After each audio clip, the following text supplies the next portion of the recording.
Ini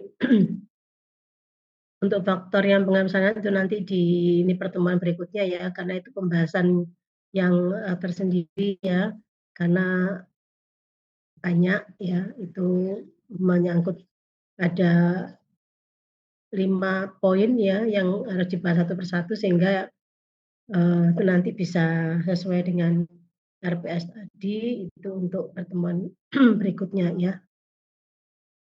Nah, saya jelaskan terkait dengan tahapan persalinan ya. Tadi boleh sampaikan bahwa jenis persalinan itu ada persalinan normal dan tidak normal ya.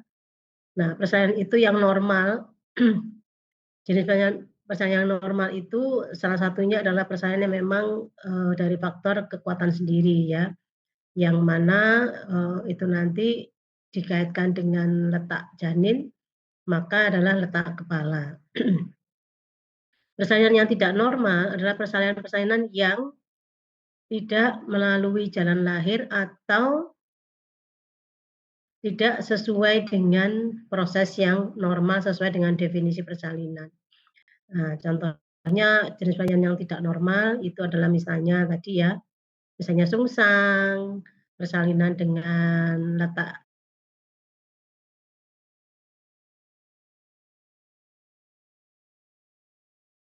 tidak sesuai dengan yang seharusnya, itu ya.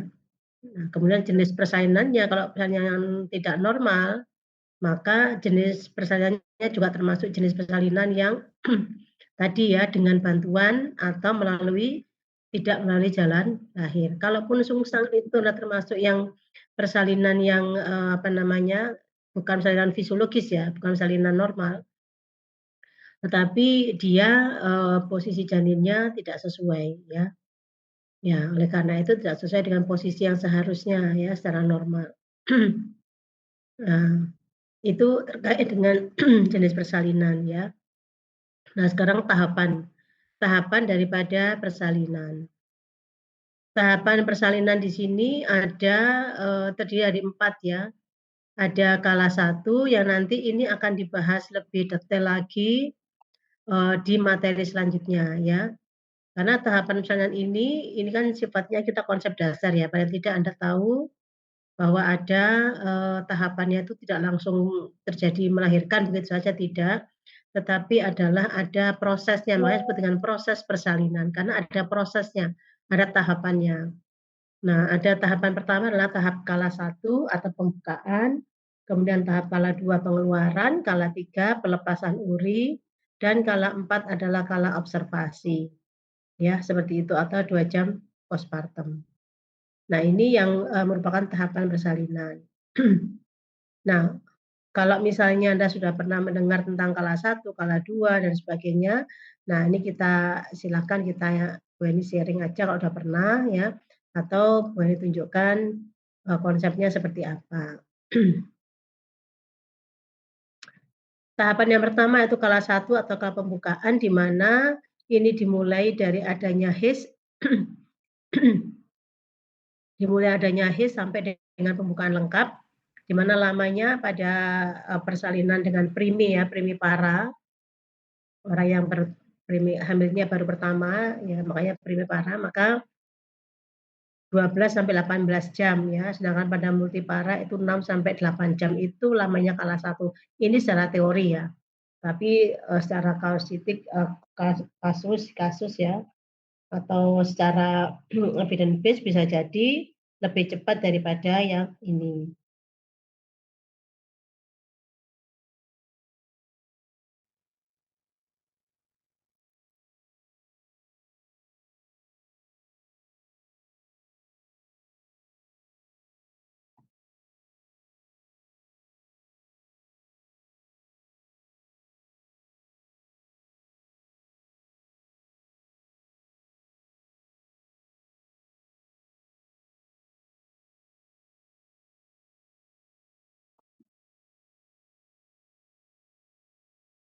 Kemudian pada saat partes ya, itu mulai ditandai dengan keluarnya lendir bercampur darah atau blood issue. Tadi sudah waktu awal sudah Ben sampaikan ya, apa tanda-tandanya tadi sudah sampaikan teman-teman ada bahwa ada pengeluaran darah ya, yang lendir campur darah. Nah, itu merupakan, tanda-tanda mengenali bahwa tanda persalinan. Nah, itu masuk dalam kala pembukaan, yaitu ada yang terjadinya di kala pembukaan, kala 1. Ya, karena di situ serviksnya sudah mulai membuka ya, mengalami dilatasi atau mengalami, pendataran atau effacement. Nah, dari mana, bloody show tersebut ya, yang tadi disampaikan bahwa, oh ada tandanya orang mau melahirkan itu adanya lendir bercampur dengan darah. Nah, dari mana datangnya tanda itu? Yaitu berasal dari pecahnya pembuluh darah kapiler ya. Pecahnya pembuluh darah kapiler sekitar kanalis cervicalis karena pergeseran letak daripada, serviks ya, eee, ketika ya, karena mengalami pergeseran saat serviksnya mendatar dan terbuka. Maka di situ ada pergeseran yang namanya serviksnya mulai mendatar, nah itu ada pecah-pecah pembuluh darah kapilernya ya, sehingga, di mana sekresi lendir itu pada ibu hamil trimester akhir itu biasanya memang lebih banyak sekresi lendir. Nah, oleh karena itu dibarengi dengan pecah pembuluh darah karena proses pembukaan serviks mendatar ya, maka, dia akan bercampur dengan darah. Makanya disebut dengan Bradiso ya, adanya, darah di situ. Kalau satu ini dibagi atas 2 fase, yaitu fase laten dan fase aktif. Untuk laten sendiri itu di mana dari pembukaan serviks ya berlangsung lambat ya, kalau fase laten itu mulai pembukaan berlangsung lambat ya sampai pembukaan 3, jadi 0 sampai 3 senti. Itu namanya fase laten dan ini lamanya fase laten 7 sampai 8 jam, ya. Tadi kan, untuk fase kala 1, kala pembukaan itu kan tadi untuk yang multi 6 sampai 8 jam, priminya kan 12 sampai 18 jam. Dari kala sampai pembukaan lengkap, ini dibagi menjadi 2, fase laten dan fase aktif.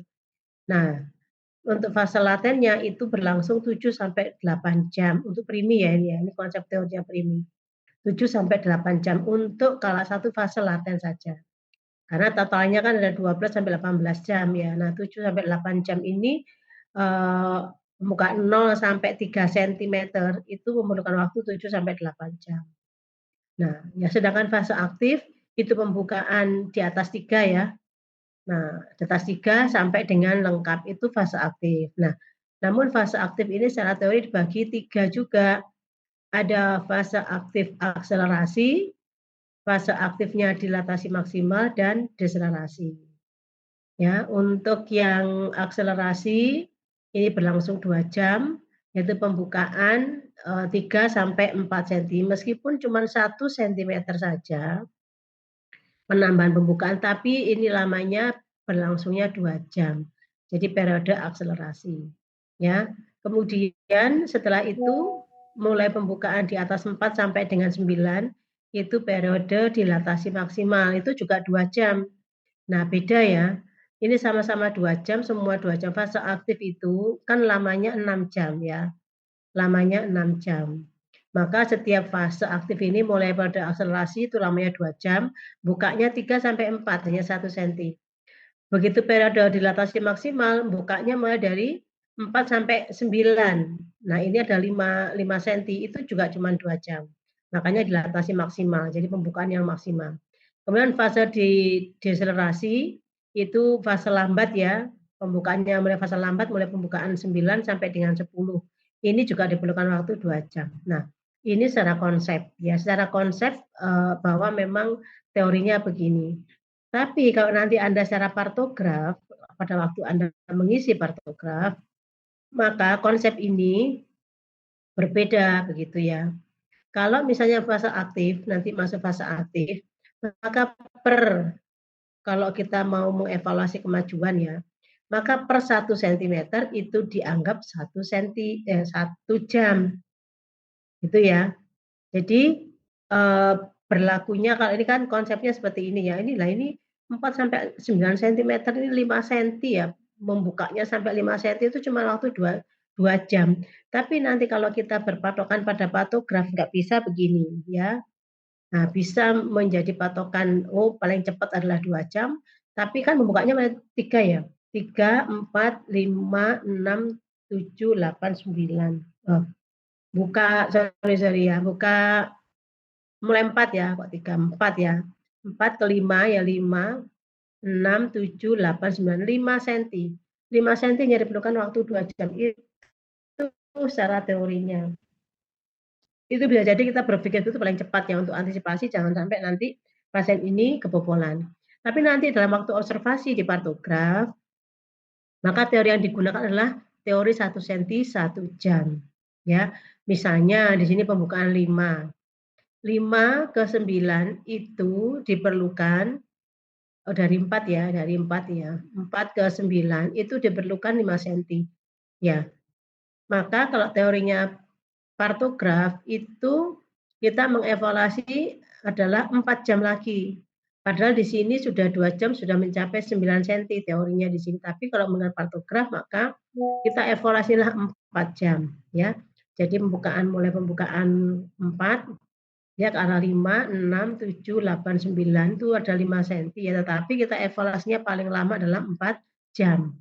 Jadi VT kita periksa lagi itu 4 jam lagi, bukan 2 jam lagi. Jadi gitu ya, bedanya begitu ya.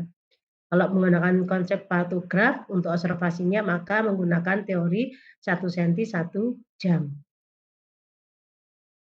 Ya, kemudian kala 2, ini kala pengeluaran di mana ini mulai pembukaan lengkap sampai anak lahir.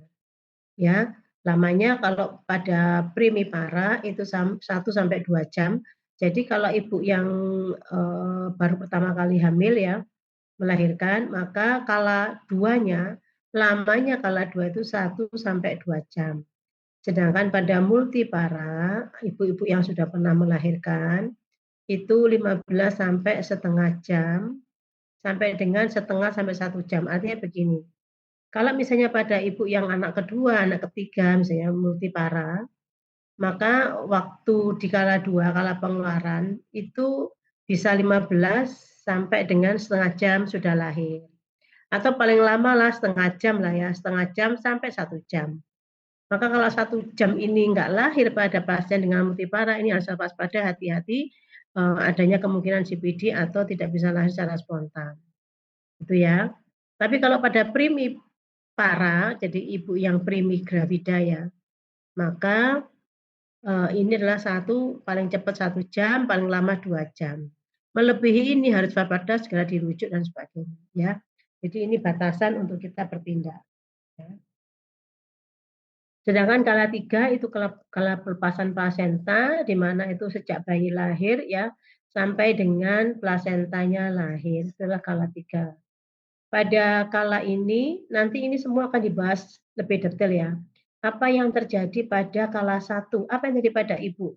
Perubahan apa yang terjadi pada ibu pada kala 1?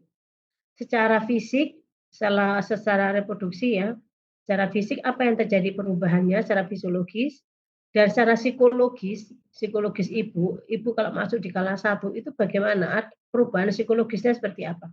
Itu akan dibahas nanti lebih detail pada pertemuan berikutnya ya. Bu ini kan hanya mengenalkan dulu terkait dengan tahapan persalinan atau kala dalam persalinan.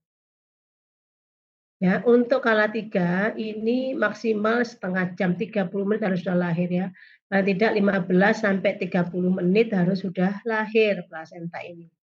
Nah, maka di kegiatan di praktek yang apa namanya, Asep Gadar itu ya.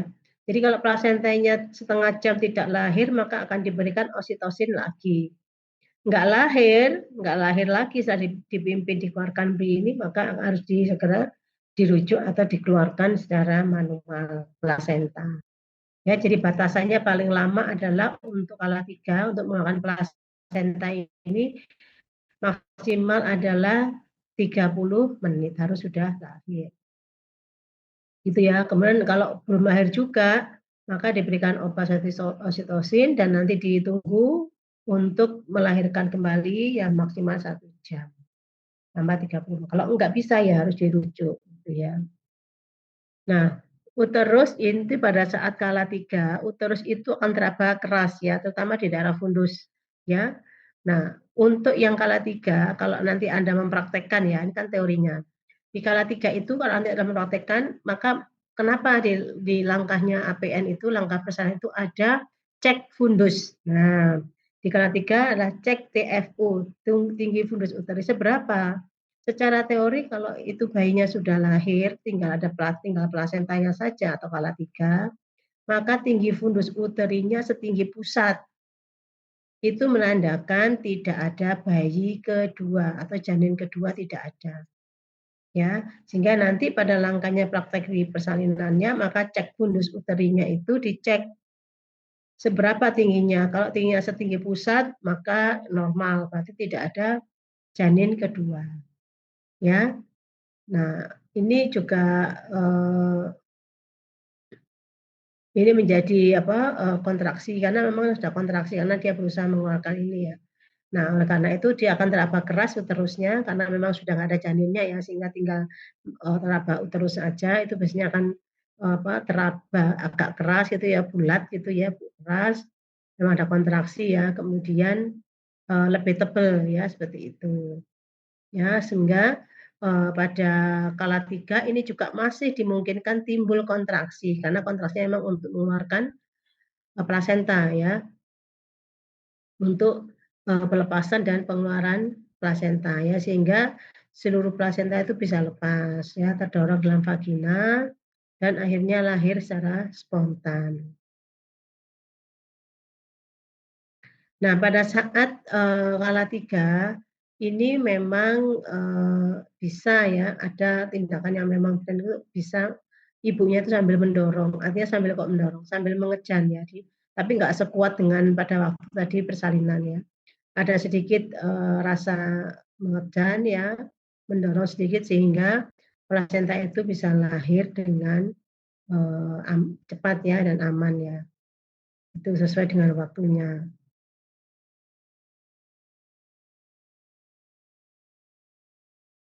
Nah, kemudian di sini ini setelah kala 3 itu juga dievaluasi terkait dengan apa, yaitu perdarahan di kala 3.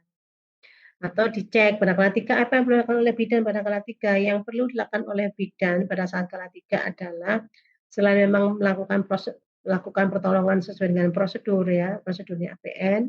Kala 3 itu kan oksi, eh, oksi,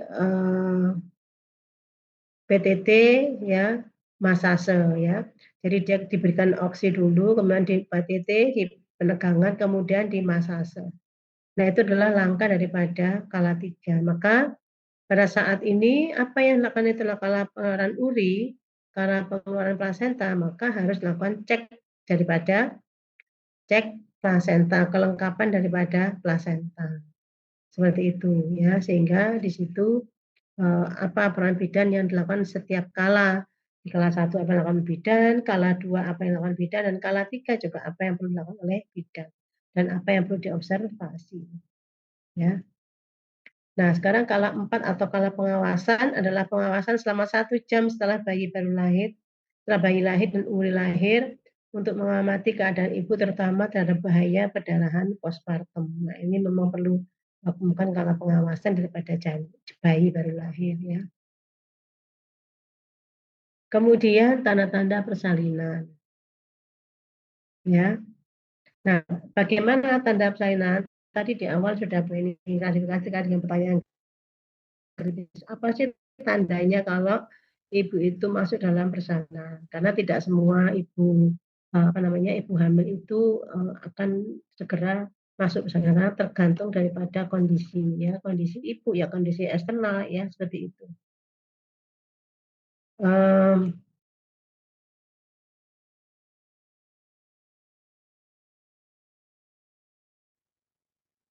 Nah, tanda persalinan termasuk nanti dalamnya adalah teori tentang bagaimana persalinan itu mekanisme persalinan ya. Permulaan persalinan. Dan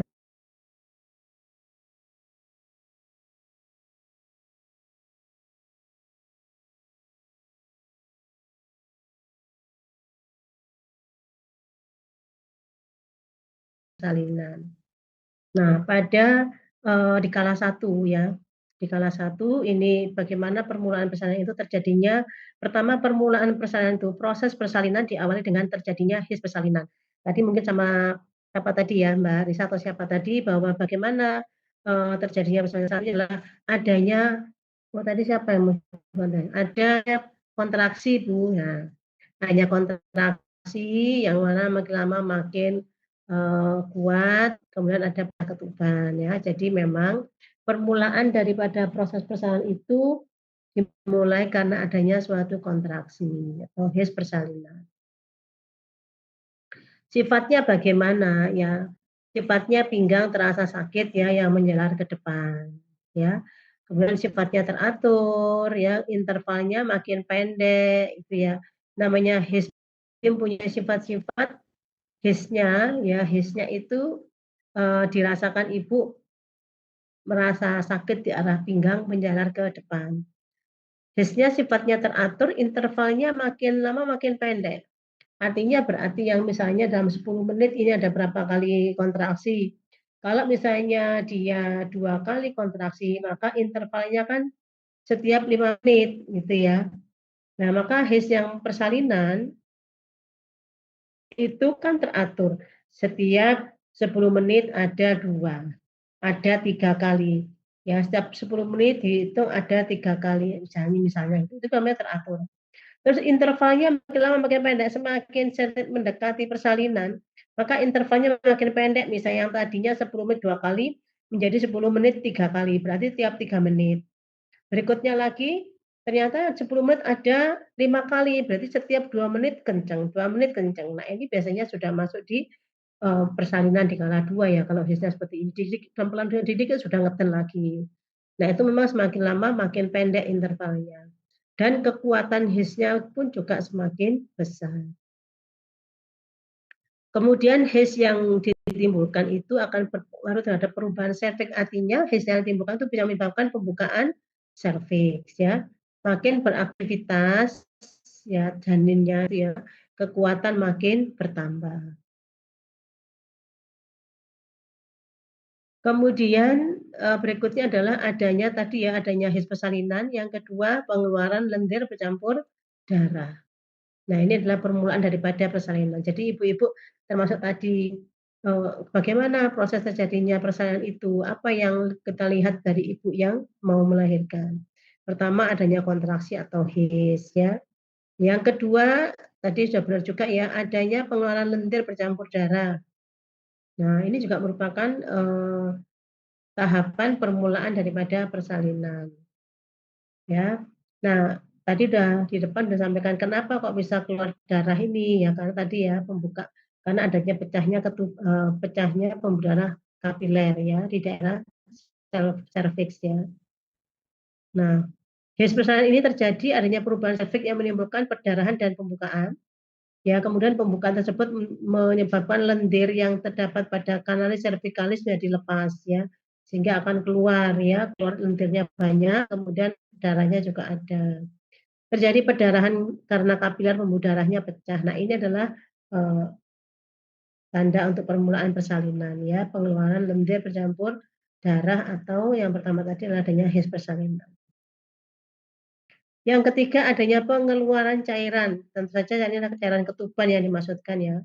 Beberapa kasus ketuban pecah itu bisa menimbulkan pengeluaran cairan ya. Ya, terjadi ketuban pecah kemudian bukan pengeluaran cairan, tetapi apakah keluarnya cairan ketuban itu merupakan tanda persalinan atau bukan, maka tergantung daripada pecahnya ketuban tersebut terjadi di fase apa. Kalau misalnya di fase kala 1 belum ada pembukaan 0 sampai 3 cm misalnya, maka dia ketubannya pecah itu bukan atau mungkin belum sebagai tanda persalinan sesungguhnya. Ya, tapi kalau terjadinya begitu pecah ketuban, kemudian dicek lagi 1 jam lagi ternyata ada perubahan serviks, ada penurunan ya daripada bagian bawah janin, ya kemudian semakin ini maka itu dikatakan permulaan persalinan, ya. Maka ketuban tersebut, pecahnya ketuban tersebut itu adalah merupakan tanda daripada permulaan persalinan, gitu ya.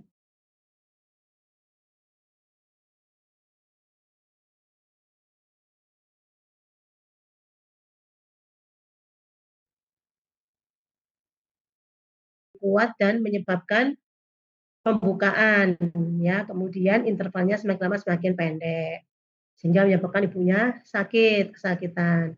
Yang kedua, keluarnya lendir bercampur darah atau show yang lebih banyak, semakin banyak.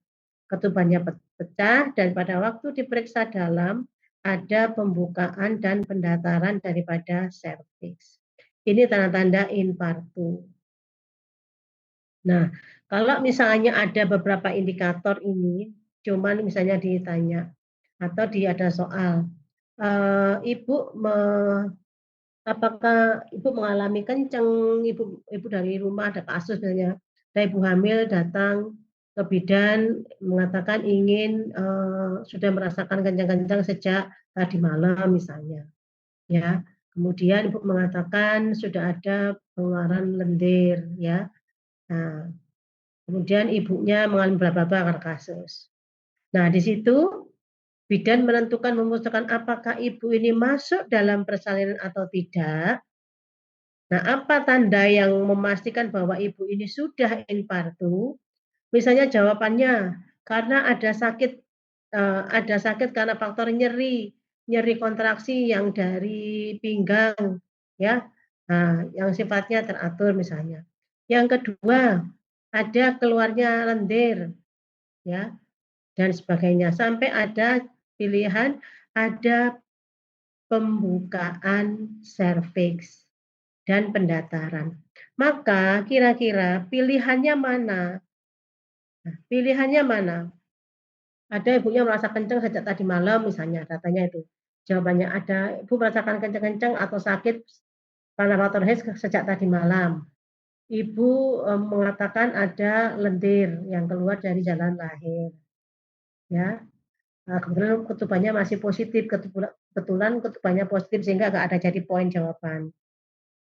Ibu mengatakan apa namanya merasa seperti mau apa namanya kencangnya semakin lama semakin sering misalnya. Tapi di situ di beberapa poin itu disebutkan juga ada pembukaan atau pendataran serviks. Maka kira-kira yang tepat Anda disuruh milih yang mana? His ada katanya ini tanda infartu. Maka kalau pilihannya itu seperti itu, maka yang dibutuhkan adalah kunci utama bahwa ibu itu masuk dalam infartu atau persalinan yang sesungguhnya adalah adanya pendataran dan pembukaan serviks. Itu poin yang utama. Karena hisnya, ibu sakit karena hisnya sakit itu belum tentu juga ibunya infartu. Ya, belum masuk, belum tentu masuk itunya. Mestinya ada lendir, belum tentu juga ibunya ini sudah masuk infartu. Maka sesungguhnya kunci daripada ibu ini infartu ada pembukaan dan pendataran serviks. Ya.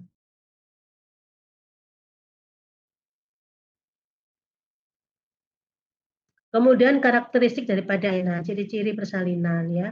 Nah, ini ada namanya persalinan semu. Ini juga termasuk jenis persalinan ya. Jenis maksudnya ini ciri-ciri daripada persalinan sendiri, kontraksinya ya. Ciri-ciri karakteristik daripada kontraksi persalinan.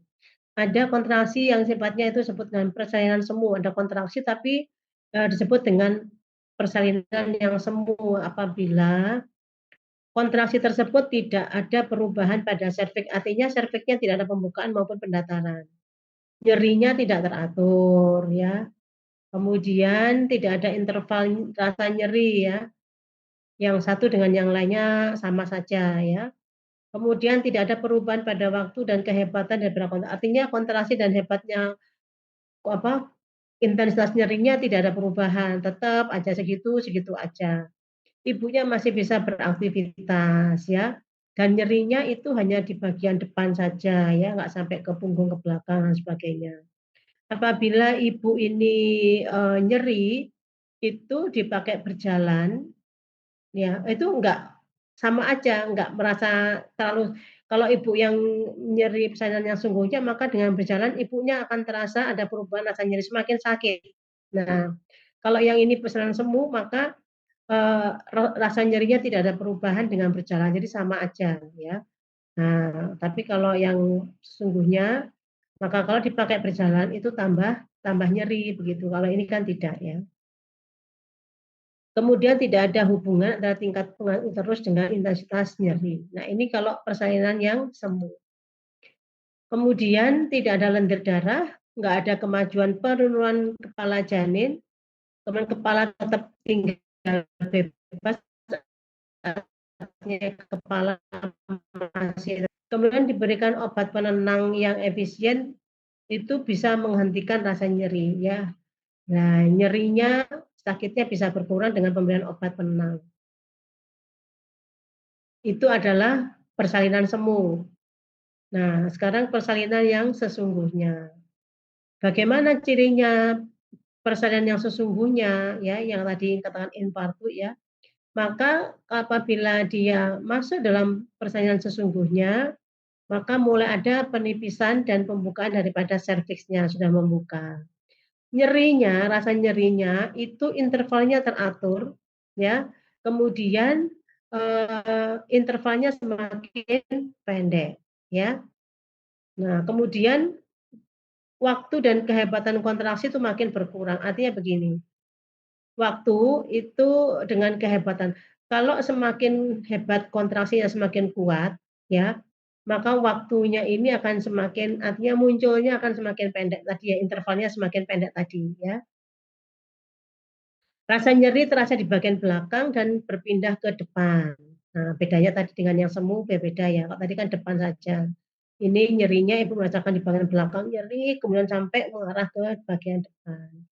Kalau berjalan itu akan menambah intensitas nyerinya. Jadi kalau ibunya ini berjalan, dipakai berjalan tambah nyeri, tambah kuat nyerinya ya. Kemudian tingkat pengerasan uterus dan intensitas nyerinya ada kaitannya. Ya, seperti itu. Ini adalah ciri-ciri karakteristik daripada persalinan yang semu dan yang sesungguhnya. Kemudian lendir darahnya sering nampak ya, tambah lebih banyak ya, adanya penurunan bagian bawah janin, kemudian kepala tetap di atas di antara rasa-rasa nyeri ya. Jadi kepalanya tidak ke atas ya, tidak naik ya, atau tidak bebas ya, tetapi kepalanya tetap di dalam panggul di antara rasa nyeri tersebut ya. Pemberian obat penenang itu tidak akan menghentikan rasa sakit ya. Nah, itu untuk yang persalinan yang sesungguhnya. Jadi nanti kalau misalnya apa bedanya antara persalinan semu dan sesungguhnya bedanya apa? Nanti Anda bisa menjelaskan. Gimana kalau ibu itu memang betul-betul sudah masuk pada persalinan yang sebenarnya ya. Oh ini masih persalinan semu, ini belum waktunya melahirkan ini. Nah, meskipun ada kontraksi tapi kontraksinya masih jaraknya masih lama ya, nyerinya juga nggak seberapa sakit gitu ya. Nah, sekarang kita pelajari bagaimanakah mekanisme persalinan kala dua. Mekanisme persalinan kala dua itu kalau kita pelajari di buku, ini Anda sudah punya buku textbook enggak? Oh, cuma belum saya boleh tuliskan ya textbook di sini ya. Ada yang namanya film, tapi itu lama, buku lama tahun 98 ya nggak apa-apa. Itu ya, tapi belum boleh tuliskan di RPS-nya. Itu yang paling murah yang bisa Anda beli ya. Kalau yang lain-lain itu kan bukunya tebel-tebel ya, besar-besar ya. Buku yang disebutkan tadi dengan Miles ya, buku Barney, buku apalagi tadi itu kan buku yang tebel-tebel besar-besar, nah itu mahal, apalagi bukunya luar negeri ya. Nah, kecuali bisa diakses lewat online tidak apa-apa. Ya, tetapi buku yang simple yang bisa Anda baca, yang mendasari keilmuan daripada persalinan secara sederhana, itu Anda bisa belinya adalah buku fisiologi Unpad, bukunya biru. Ya, sudah punya atau belum? Belum, Ibu. Buku apa, Bu? Buku Nah, fisiologi? buku fisiologi buku fisiologi kebidanan dari Unpad dikeluarkan oleh Unpad, Mbak. Bukunya warna biru, coba di browsing. Nah, di browsing bukunya warna biru, kotak-kotak ya. Eh, itu Anda cari di sini loh, dekatnya kampus ini namanya apa Mbak? Yang toko-toko buku yang di belakang ini? Wilis. Ya, bisa di Wilis, bisa di apa sih namanya ini sih, buku-buku sebelahnya Geraha Ilmu itu namanya apa, Mbak? Wilis itu ya? Nah, di situ murah bukunya, Mbak. Bukunya murah. Kemarin temenmu yang kemarin tuh saya itu belinya kayak gini kan, "Mbak, kamu kan nggak bisa itu ya, sebenarnya waktu praktek ya, membuat askep kompre dan sebagainya." Ditanya konsepnya nggak ngerti apa-apa, ya yang gimana Kak Chandra. Nggak tahu apa-apa, kamu nggak punya buku toh, Mbak. Masa teorinya misalnya normal, teorinya dasarnya saja kamu nggak ngerti. Terus sudah gitu, sampai askep itu berkali-kali itu nggak paham-paham. Saya dikoreksi begini, ditanya sih kayak iso meneh. Akhirnya Bu Eni suruh buat beli buku. Sudah beli buku Mbak? Itu pertanyaan dasar daripada persalinan. Beli buku, bukunya murah, saya bilang gitu. Nanti kalau kamu boleh tanya nggak bisa lagi, nggak akan tak ACC ya, gitu ya, askepnya. Akhirnya terus dia beli, itu sudah tingkat 4 ya, tingkat 4 ya sudah terlapor ya. Oh, bahkan sudah masuk profesi kalau nggak salah itu, saya juga lupa ya. Pokoknya antara itulah, lupa Beni. Nah, terus selama kuliah segitunya nggak pernah punya buku sama sekali, saya nggak tahu nggak belajar juga di ini ya. Saya suruh beli buku, terus saya suruh baca. Bacaan, Mbak, dibaca buku itu, saya bilang itu ya. Nah, terus berikutnya, dia konsol lagi, kan sudah sambil perbaikan-perbaikan askepnya sudah berani asosiasi, itu saya tanya, Mbak, kamu sudah membaca, sudah punya beli buku sudah? Kan Bu Eni tanyakan pada waktu kamu konsul askep, pada waktu saya tanya kemarin pasiennya seperti apa, kenapa mengalami itu. Kira-kira di buku itu ono apa enggak, Mbak? Ada semua, Bu. Lah, misalnya kamu VT, ya, VT itu anu ya pemeriksaan dalam ya. Nanti akan dibahas nanti pada materi selanjutnya ya, Mbak ya. Pemeriksaan dalam, kartograf, VT itu adanya nanti di materi berikutnya. Pada waktu kamu VT misalnya, pemeriksaan dalam, yang kamu raba kira-kira apa, Mbak, untuk menentukan pembukaan, kemudian menentukan host-nya, kira-kira yang kamu raba apa? Nah, terus gitu, kamu tahu nggak apa itu PAP? Nggak, apa-apa. PAP nggak tahu, Mbak? Nggak tahu. Terus bagian-bagian daripada panggul apa saja? Ya nggak ngerti. Terus saya tanyakan, Mbak, kamu tahu bagaimana tinggi fundus uteri berdasarkan teorinya Leopold? Kalau misalnya usaha sekian, kira-kira hasil Leopold 1 TFU-nya berapa? Ya nggak RO juga nggak apa. Ya. Nah itu semua ada semua kalau mau gitu ada semua di buku Fisiologi Unpad, bukunya ya nggak terlalu tebal amat ya. Itu bukunya murah silakan dibaca itu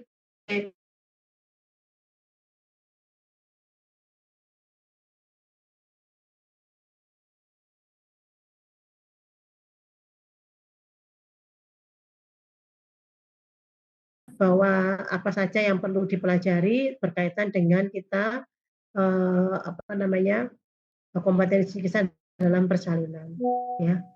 Sudah ketemu ada yang browsing, sudah ketemu. Izin menjawab sudah Ibu. Nah, bukunya biru ya, ada biru. Fisiologi apa judulnya, Mbak? Fisiologi kebidanan atau fisiologi? Obstetri fisiologi Ibu. Ya, ya, oke ya, obstetri fisiologi. Oke, Izin silakan masuk Ibu, bukunya di apakah seperti ini Ibu? mana? Nanti, Mbak. Sebentar Ibu. Siapa sih ngomong ini? Sebentar Ibu. Ervina nggak usah pakai background biar kelihatan. Oh iya, nggak usah pakai background, nggak ketok. Siapa yang ngomong tadi siapa? Nggak kelihatan siapa yang bicara.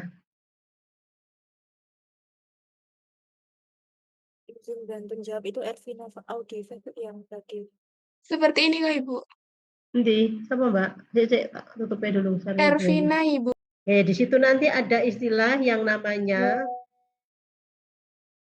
ini mekanisme turunnya kepala ya dalam panggul. Nah, nanti masuknya kepala, turunnya kepala di mekanisme itu terkait dengan bagaimana mekanisme turunnya kepala dalam panggul sampai dengan keluar.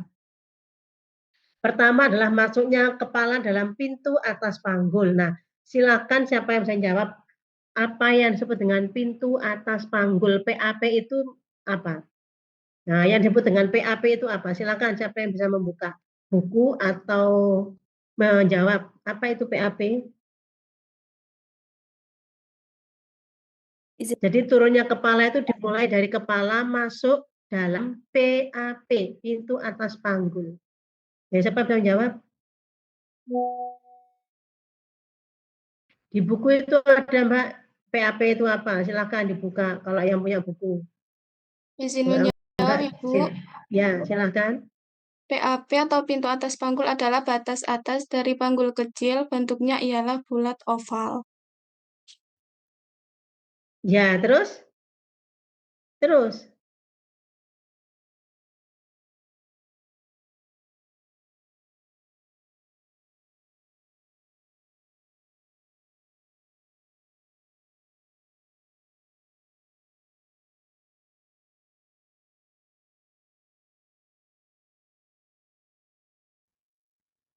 Halo, siapa tadi?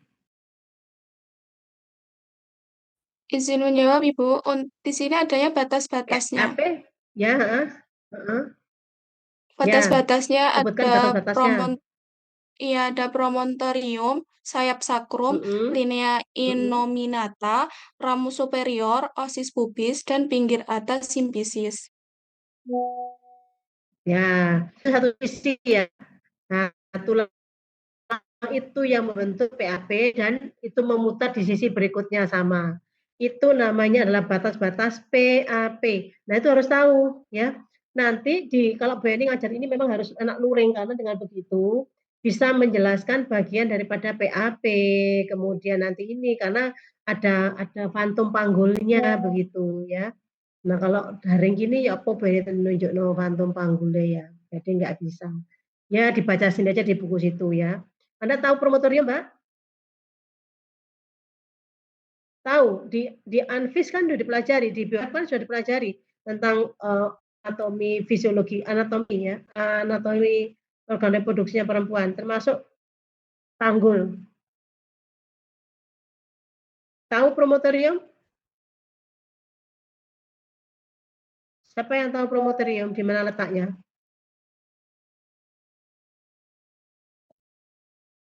Izin Di, menjawab, Ibu. uh-uh. Ingat saya promotor adalah tonjolan tulang di bagian depan, di atasnya vertebrata sakral, Ibu. Apa namanya itu? Di Ya, dalam rongga lambung yang menonjol. Rongga ya, panggul, mohon ya, maaf, Ibu. ya, bukan bagian depan tapi dalam rongga panggul. Ya, itu namanya promotorium ya. Nah, nanti di situ kalau Anda lihat PAP gambar di situ, di gambar di buku itu ada disebut dengan promotorium mana, mulai dari promotorium, kemudian sayap sakrum. Kenapa sayap sakrum? Itu ya, itu karena memang di situ adalah memang bagian dari tulang sakrum ya, sehingga batas itu akan membentuk menghubungkan antara promotorium, sayap sakrum ya, kemudian linea innominata. Nah, di situ adalah nama-nama batasan. Nah, itu harus tahu sehingga melingkar bentuk kanan kanan kiri ya, kan tadi Anda sebutkan kan sebelah satu sisi, maka di sisi berikutnya juga ada, maka itu kalau dibuat rentetan itu diurut, maka akan membentuk suatu batas lingkaran. Nah, itu namanya pintu atas panggul. Maka kepala masuk pertama kali turun itulah masuk dalam pintu atas panggul tersebut. Nanti ada pintu bawah panggul juga. Ya, di situ lengkap Mbak, dibaca saja ya. Oke, lanjutkan ya. Nah, turunnya kepala masuk dalam bentuk pintu atas panggul. Pada primigravida sudah terjadi mulai bulan terakhir dari kehamilan ya. Tapi pada multigravida biasanya baru terjadi pada permulaan persalinan. Jadi kepala turun masuk dalam panggul PAP ini. Kalau ibu yang hamil pertama kali biasanya dia akan sudah masuk ya pada akhir kehamilan. Tetapi ibu yang multi biasanya nggak cepat masuk ya. Nanti kalau sudah mau mendekati persalinan biasanya baru masuk. Kenapa? Ya karena ibu yang multi ini kan perutnya sudah pernah melar ya, pernah meregang ya. Sehingga posisi janin itu dia lebih cenderung kan perutnya lebih apa ya namanya? Lebih sifatnya apa, enggak lebih kencang gitu ya, lebih lentur sehingga posisi ini tidak memungkinkan bayi ini tegak gitu ya, sehingga masuk dalam panggulnya juga kurang cepat ya gitu. Nah, masuknya dalam pintu atas panggul itu biasanya pada posisi sutura sagitalis melintang dan fleksi ringan. Nah, Anda juga di Anvis kemarin atau di mungkin dipelajari apa itu sutura, mana itu yang sutura sagitalis. Nah, sutura sagitalis meletaknya Pak di kepala ya. Sutura sagitalis adalah pertemuan garis ya, yang pertemuan antara, kalau sutura sagitalis itu pertemuan antara tulang apa di kepala itu? Sutura sagitalis itu kira-kira pertemuan tulang apa Mbak di kepala itu? Antara tulang antara tulang ya, parietal. ya, tulang parietal, os parietal kanan dan kiri ya. Oke. Coba dibuka, ada semua itu ya di buku itu. Nah, makanya buku itu walaupun tahun lama Mbak, tapi Bu Eni lebih suka baca buku itu karena lebih simpel, lebih mudah, dan itu merupakan dasar daripada konsep persalinan, artinya teorinya persalinan. Ya, kalau buku-buku baru ini kan yang ditulis oleh dosen-dosen apa gitu ya, kan lebih banyak pada askep, tapi konsep dasarnya kan tidak ada. Nah, di sini adalah konsep dasarnya dibahas. Selain buku itu, kalau mau penjelasannya lebih banyak lagi, itu kan simpel-simpel ya, makanya simpel, nggak terlalu banyak bertele-tele. Kalau mau penjelasan yang lebih lanjut, lebih lengkap, tetapi itu adalah di bukunya Sarwono, ya, ilmu kebidanan, itu ya. Nah itu bukunya Sarwono itu tebel itu, tapi tulisannya cilik-cilik, nah, kecil itu tulisannya. Nah saya nggak tahu itu masih dijual apa enggak ya Bu Sarwono itu tebel, ada yang fisiologi, ada yang patologi, ada dua, yang lainnya bukunya tebel-tebel, lebih tebel daripada fisiologi. Nah silahkan kalau misalnya masih ada dijual di situ ya silahkan beli juga. Itu tambahan juga ilmu, nah, penjelasannya lebih detail kalau di Sarwono. Ya. Nah, ini istilah sagitalis. Kemudian dia akan mengalami sinklitismus. Nah, coba ada enggak di situ sinklitismus dan asinklitismus? Ada, Mbak? Di mekanisme persalinan, buka di halaman mekanisme persalinan. Ada istilah sinklitismus, ada istilah asinklitismus. Ketemu?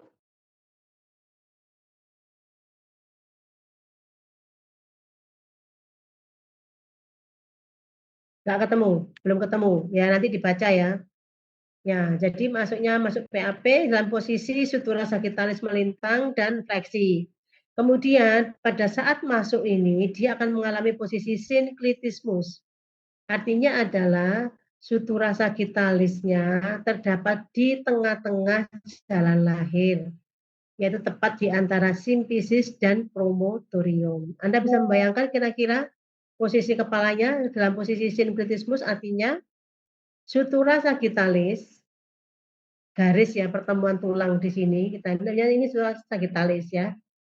Di sini terdapat di tengah-tengah jalan lahir, tepat di antara simfisis dan promotorium. Artinya kalau Anda melihat, Anda sudah belajar tentang bentuk-bentuk panggul yang normal itu bentuk panggul yang bagaimana Mbak yang normal? Ada yang masih ingat? Bentuk panggul yang normal itu bentuk panggul yang bagaimana?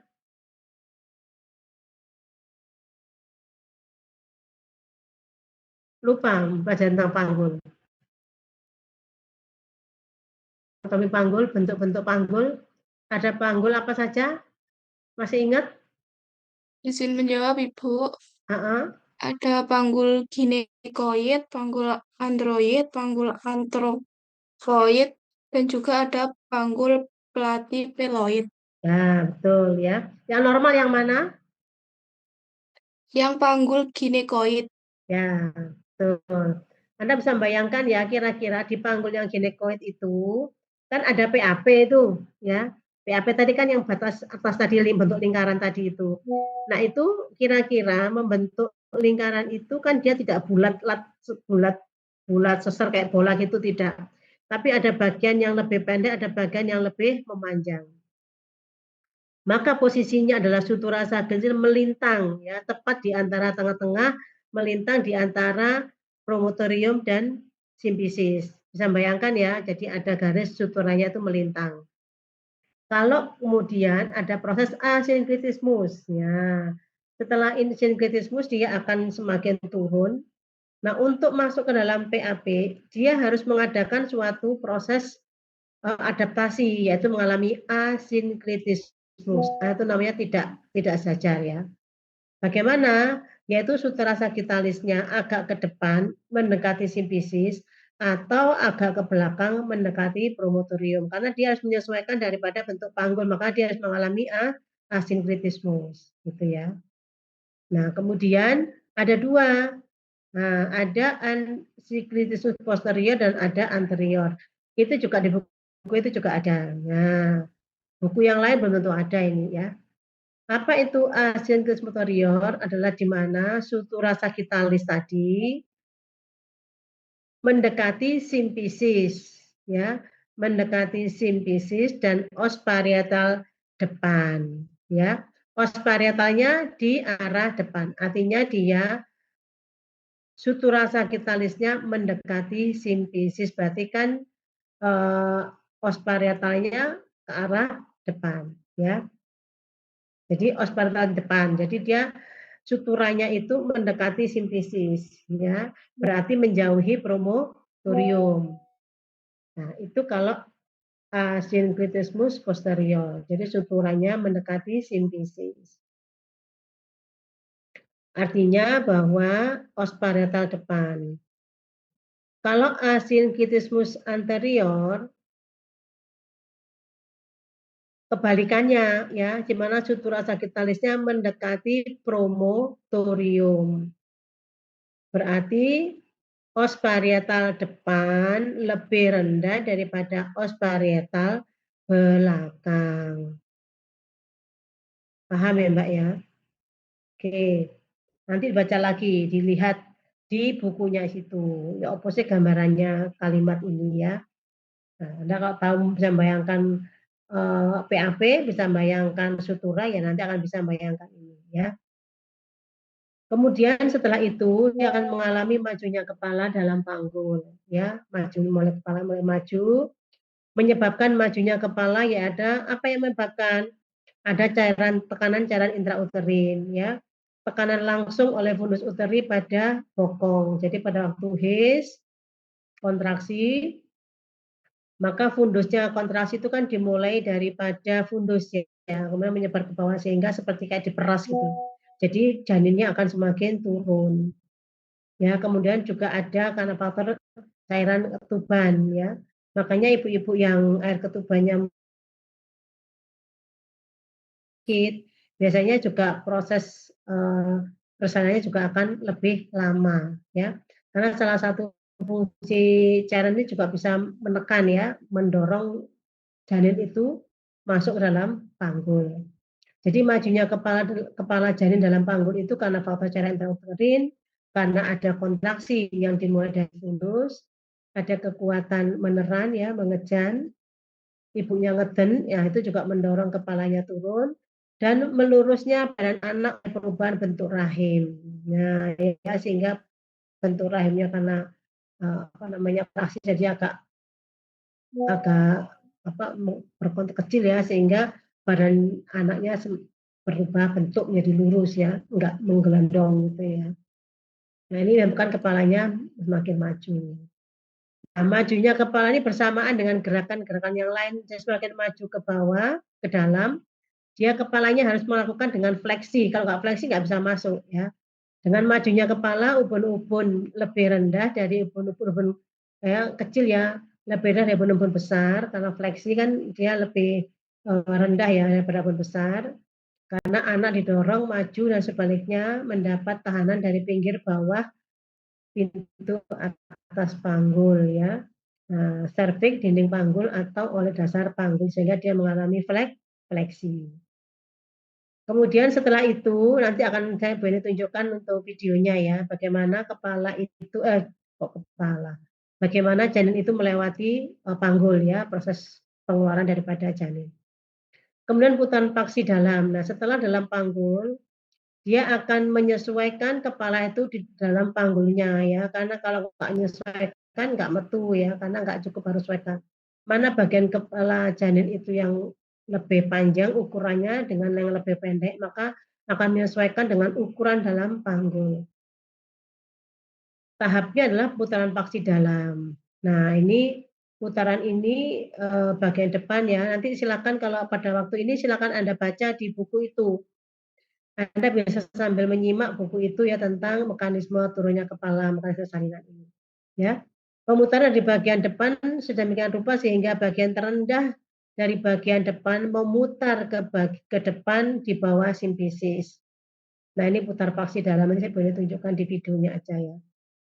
Kemudian mengalami eksistensi, di mana setelah putaran paksi selesai dan kepala sampai dasar panggul, terjadilah restensi atau defleksi daripada kepala. Ya, kenapa terjadi seperti ini? Karena sumbu jalan lahir pada pintu bawah panggul yaitu mengarah ke depan dan atas sehingga kepala harus mengadakan ekstensi untuk melaluinya. Ya, seperti ini. Supaya juga bisa melewati karena tertekan oleh ini sehingga dia harus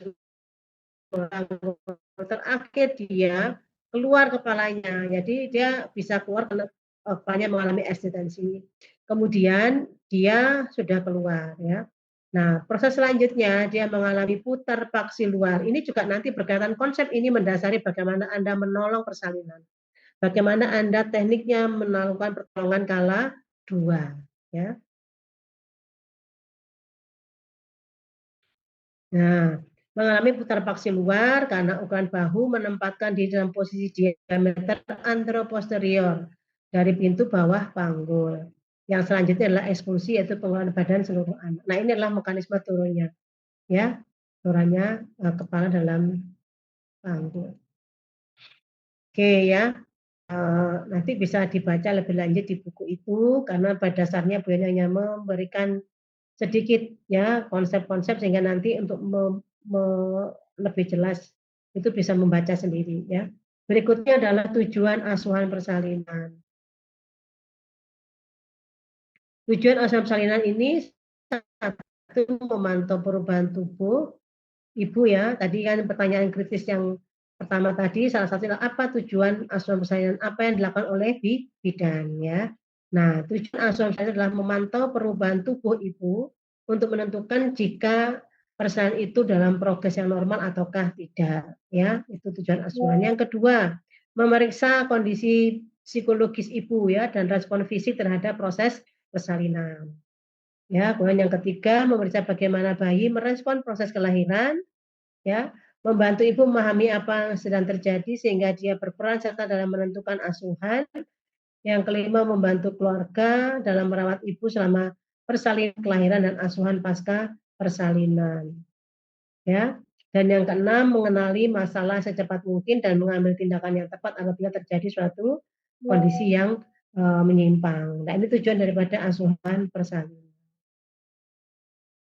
Nah, di dalam satu persalinan itu ada 5 benang merah dalam asuhan persalinan yang bersih dan aman. Sebentar ya, sebelum masuk di sini, Beni tunjukkan dulu terkait dengan mekanisme persalinan. Ya, sebentar.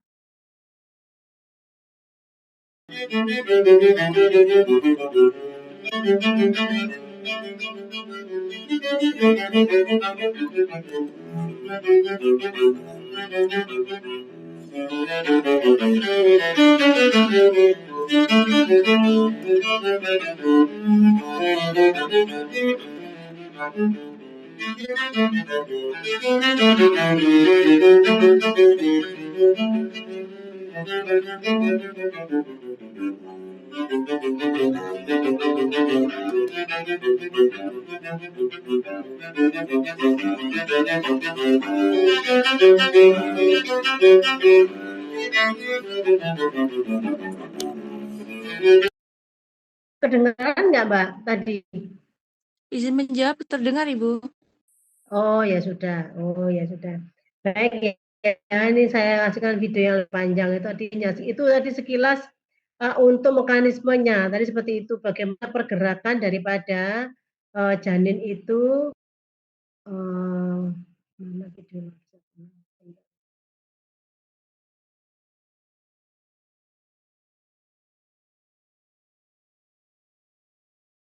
bagaimana gerakan daripada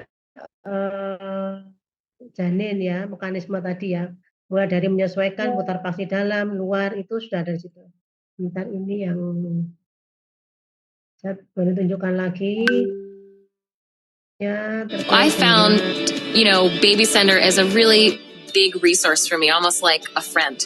It follows me all the way clear back through preconception, pregnancy, through delivery, through new mommyhood.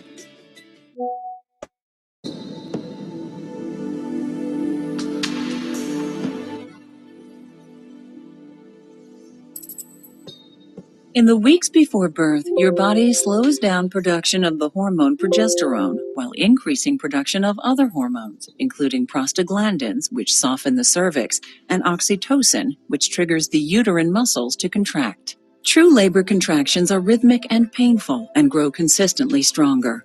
As the long vertical muscle bands of the uterus tighten, they pull the cervix open. The strong muscles at the top of the uterus push down and release, guiding your baby toward the cervix. The mucus plug, a collection of thickened cervical mucus that sealed your cervix shut for 9 months, may be expelled days before or in the midst of labor. When the amniotic sac ruptures, your water has broken. It can feel like a trickle or a gush of fluid. Your cervix will begin opening and thinning, known as dilation and effacement. Once you reach about 4 centimeters, your body will move into active labor. In active labor, contractions become stronger and closer together. At 8 centimeters, you enter what many consider the most painful part of labor, transition. By 10 centimeters, you're fully dilated and may feel the urge to push. This is your signal that the second stage of labor has begun. Your baby will move down with each contraction. The 3 separate soft bones of his head will temporarily overlap so he can pass through the snug birth canal. Your baby's scalp will come into view. When the widest part of his head is visible, your baby is crowning. With several more pushes, your baby's face, shoulders, and body will emerge. In the third and final stage of labor, your placenta detaches and is expelled. With your baby's first breath, the incredible journey of birth is complete. Nah, itu berkaitan dengan bagaimana prosesnya ya, prosesnya tadi janin itu keluar. Jadi perannya itu kalau di situ kan di videonya tangannya hanya menerima ya, tapi di proses di APN nanti tangan pada saat bagaimana kepala itu supaya tidak ekstensi secara mengalami defleksi secara cepat, maka harus dilakukan namanya menahan ya, tangan kiri menahan di bagian simfisis atas, tangan kanannya berada di perineum untuk menahan supaya tidak ruptur, tapi ada tekniknya ya. Pak tadi hanya belajar tentang bagaimana mekanisme masuknya janin itu, kepala masuk dalam panggul, kemudian yang dimulai ada tanda-tanda tadi ya, pengeluaran lendir, kemudian pecah ketuban. Nah, semakin kontraksi, semakin terbuka tadi ya serviksnya.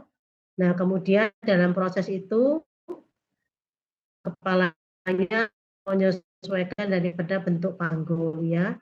Ada melalui paksi dalam, begitu kepalanya keluar ada putar paksi luar ya. Karena bentuk panggul ini bahunya menyesuaikan daripada bentuk antropos. Nah, itu tadi gambaran ya supaya Anda tahu apa sebenarnya di dalamnya itu gitu ya. Gimana prosesnya ya. Kalau di lahan kan taunya ya kepala langsung muncul ke kepala ya, tapi bagaimana prosesnya di dalam secara teori, nah tadi sudah ditunjukkan dari video tersebut ya. Baik, sekarang Beri teruskan terkait dengan 5 benang merah ya, yang harus Anda ketahui dalam proses persalinan.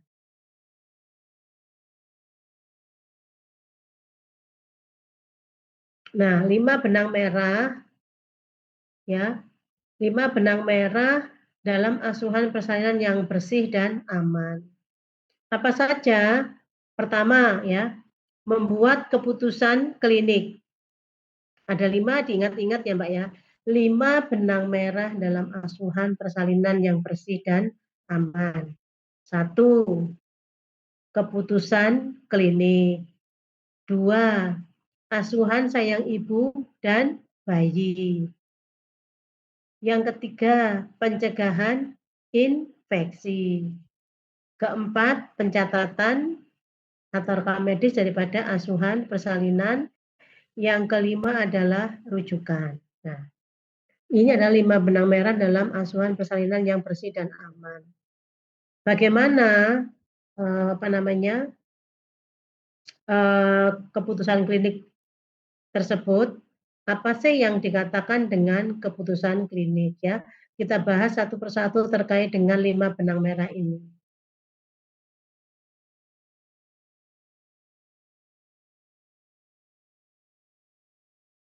Ya, membuat keputusan klinik ya. 1 ya. Apa yang dilakukan? Ya, keputusan klinik merupakan proses yang menentukan untuk menyelesaikan masalah dan menentukan asuhan yang diperlukan oleh klien ya. Nah, jadi bidan harus bisa melakukan membuat suatu keputusan klinik untuk menentukan masalah pasien ya, untuk mengatasi masalah pasien dan menentukan tindakan apa yang diperlukan oleh klien dalam mengatasi masalah tersebut. Ini salah satunya tadi ya, yang pertanyaan di awal, apa peran bidan di dalam asuhan kebidanan persalinan. Salah satunya ini, membuat keputusan klinik ya, yang harus dilakukan oleh bidan. Apakah pasien saya ini bisa dilahirkan secara normal ataukah tidak? Apa yang dibutuhkan pasien saya? Apakah dia perlu pendamping yang memang harus selalu mendampingi? Ya, apakah dia perlu support tentang psikologisnya atau bagaimana mengatasi ini? Dia mengalami nyeri, apa yang saya lakukan? Nah, dibantu apa? Nah, itu semua adalah keputusan klinik dalam rangka membantu mengatasi masalah dan menentukan tindakan yang dilakukan. Nah, keputusan itu harus akurat, ya, akurat, komprehensif dan aman bagi siapa? Ya, bagi pasien dan keluarga maupun petugas yang memberikan pertolongan. Maksudnya gimana contohnya ini? Akurat, komprehensif, aman baik bagi pasien, keluarga dan petugas. Misalnya ada ibu yang melahirkan, ya, pasien melahirkan, kebetulan pasien ini mempunyai penyakit menular misalnya hepatitis atau misalnya HIV misalnya. Maka keputusan itu bahwa pasien ini dalam kondisi yang darurat harus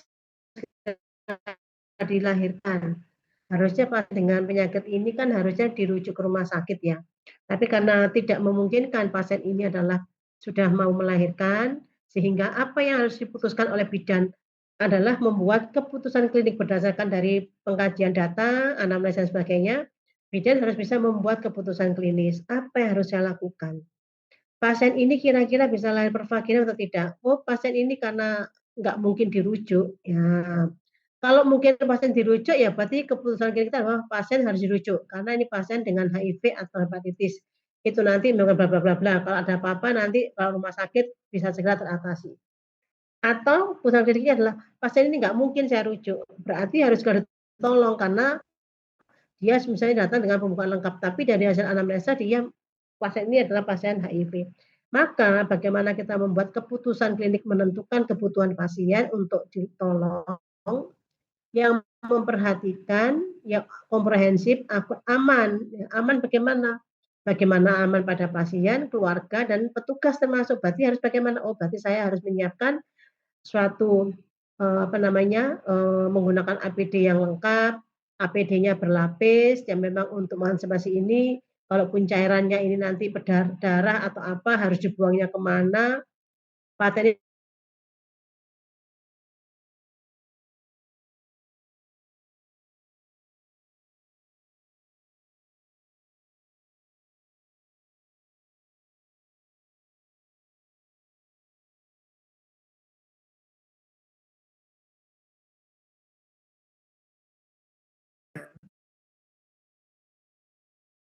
yang diambil oleh bidan itu berawal dari bagaimana kinerja, bermuaranya pada kinerja dan perilaku yang diharapkan oleh seorang.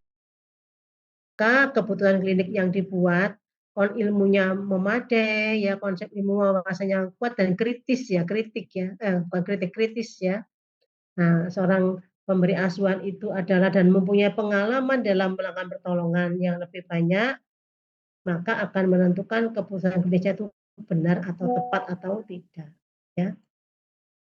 Langkah-langkah membuat keputusan klinik adalah satu, mengumpulkan data baik subjektif atau objektif, membuat satu diagnosis kerja, terus penata laksananya disusun dan evaluasi hasil implementasi sehingga keputusan klinik yang dilakukan itu sudah berdasarkan konsep-konsep langkah-langkah manajemen kebidanan. Yang kedua, asuhan sayang ibu dan bayi. Ya.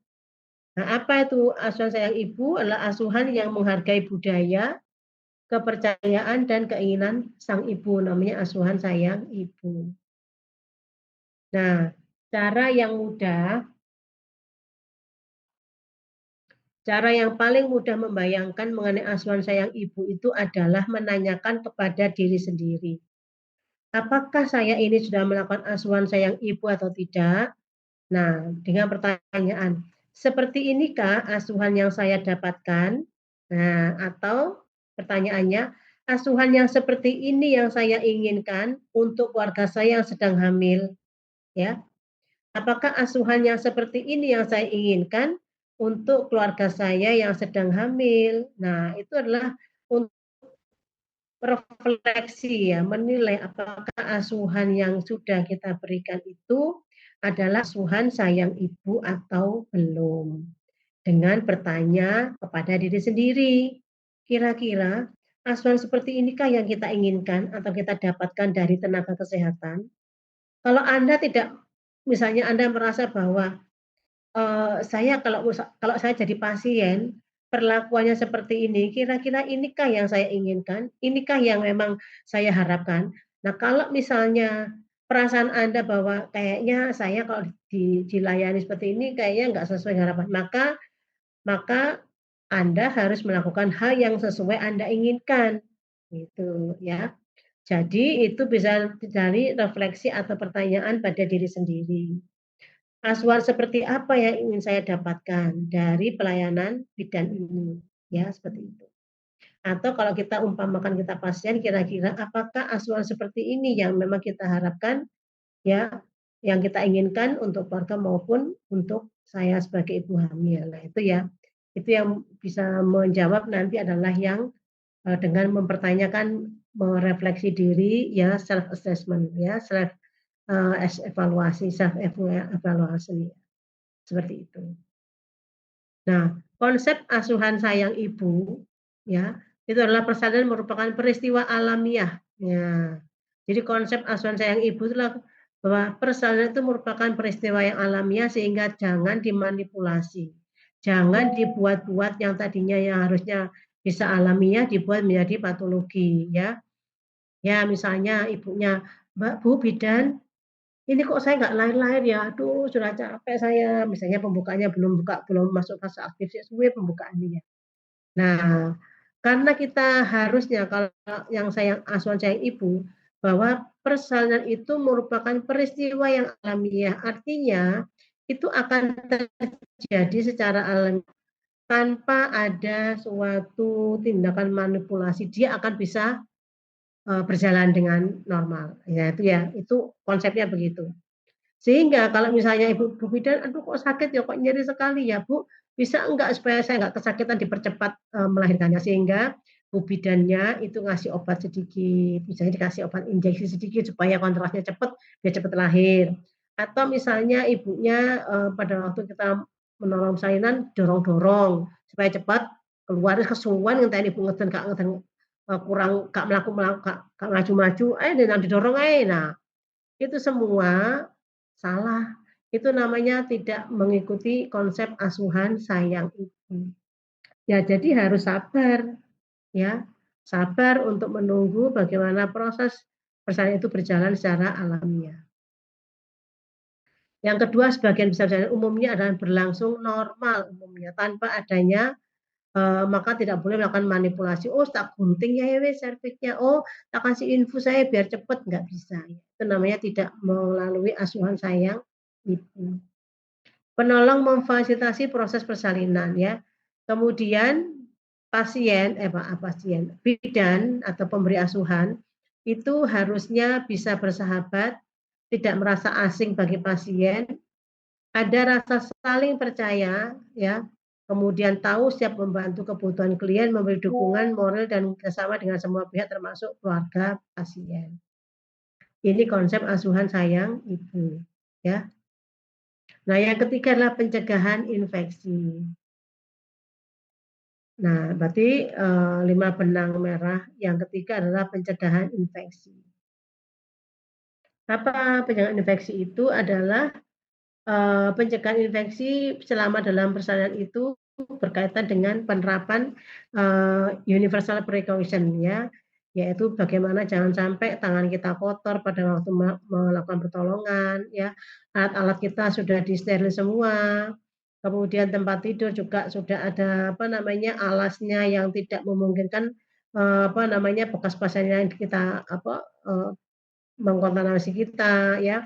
Nah, semua itu berkaitan dengan pencegahan infeksi ya, yang tidak terpisah dari komen-komen dalam asuhan persalinan dan kelahiran bayi. Artinya bahwa kita betul-betul memperhatikan terkait dengan APD, alat yang dipakai untuk melahirkan, tempat persalinannya, lingkungannya, bersih dan sebagainya untuk mencegah infeksi.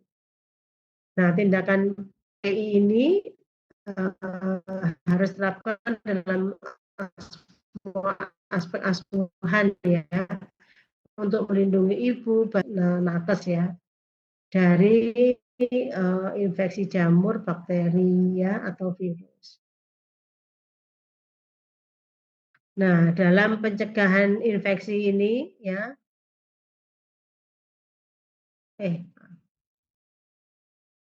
yang perlu diperhatikan dalam pencegahan infeksi adalah kewaspadaan standar ya, ada waspada standar ya, ada SOP-nya, mencegah terjadinya dan transmisi penyakit ya, mencegah terjadinya penyakit atau mencegah transmisi penyakit ya dari lingkungan tempat pertolongan atau dari pasien lain ya ke pasien yang satunya.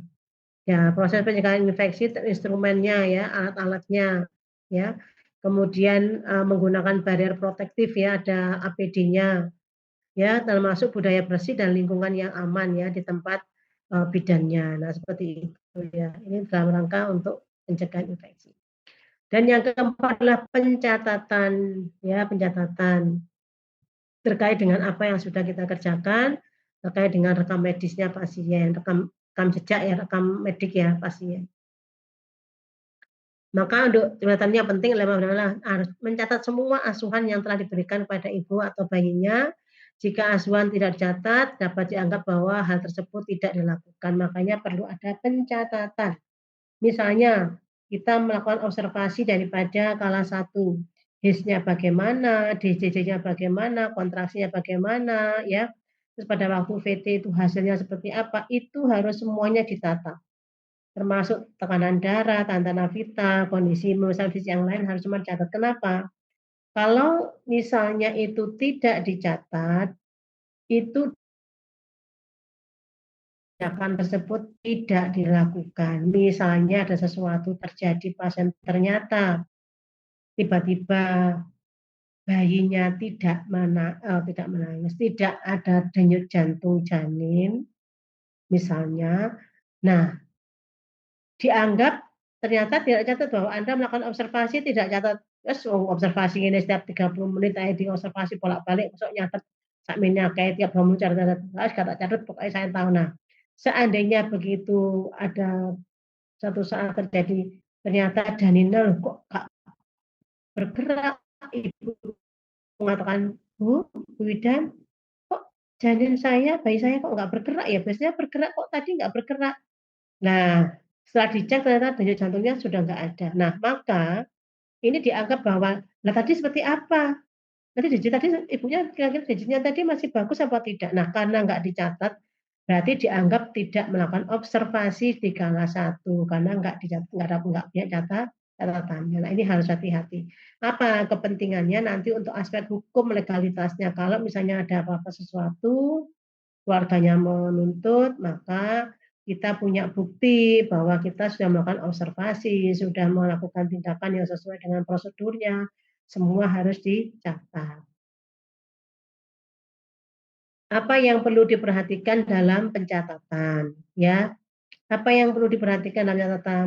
Pertama yaitu kelengkapan status klien, ya, kelengkapan status daripada klien, misalnya, ya, kliennya ini sudah menikah atau belum, alamatnya di mana, umurnya berapa, ini kan status klien ya, dan lain-lain ya.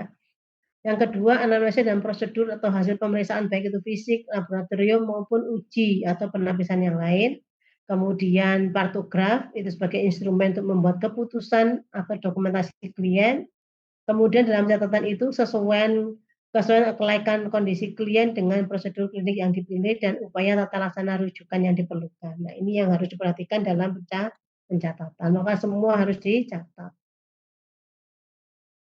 Nah, ya.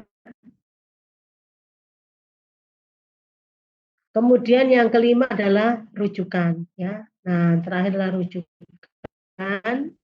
Nah, rujukan dalam kondisi optimal dan tepat waktu ke fasilitas rujukan atau fasilitas yang memiliki sarannya yang lebih lengkap, ya, diharapkan mampu menyelamatkan jiwa para ibu dan bayi baru lahir. Maka apa yang perlu diperhatikan dalam satu rujukan? Maka karena ibu itu sebagian besar mengalami persalinan normal ya, tapi ada beberapa yang memungkinkan terjadi yang tidak normal atau patologi sekitar 10-15%, maka bidan harus bisa melakukan rujukan. Ya, harus dirujuk ke fasilitas kesehatan rujukan yang lebih memadai ya. Nah, apa yang diperhatikan dalam kasus rujukan ya? Apa yang diperhatikan pada waktu kita melakukan rujukan? Pertama, alasan keperluan rujukannya apa? Ya, harus ditulis, harus ada surat rujukan dari bidan ke vaskes di atasnya, misalnya rumah sakit. Alasannya dirujukan, alasan dirujuk apa? Ya, harus tulis di situ. Diagnosanya bagaimana? Ya, apa yang sudah dilaksanakan oleh bidan sebelumnya? Ya, jenis rujukannya apa? Darurat atau optimal? Ya, darurat itu memang harus segera dilaksanakan atau tidak? Tata laksana rujukannya seperti apa? Ya, berarti harus bawa surat rujukan, ya, kemudian harus diperiksa dulu oleh bidannya sebelum dirujuk dan sebagainya sehingga datanya lengkap. Ya, kemudian upaya yang dilakukan selama merujuk itu juga harus dituliskan, ya, apa yang perlu dilakukan, terus jaringan pelayanan dan pendidikan serta menggunakan sistem umum atau sistem internal rujukan kesehatan. Ya, nah ini yang berkaitan dengan rujukan. Nah, oke ya, saya kira itu terkait dengan 5 benang merah dalam asuhan persalinan. Nah, bagaimana kita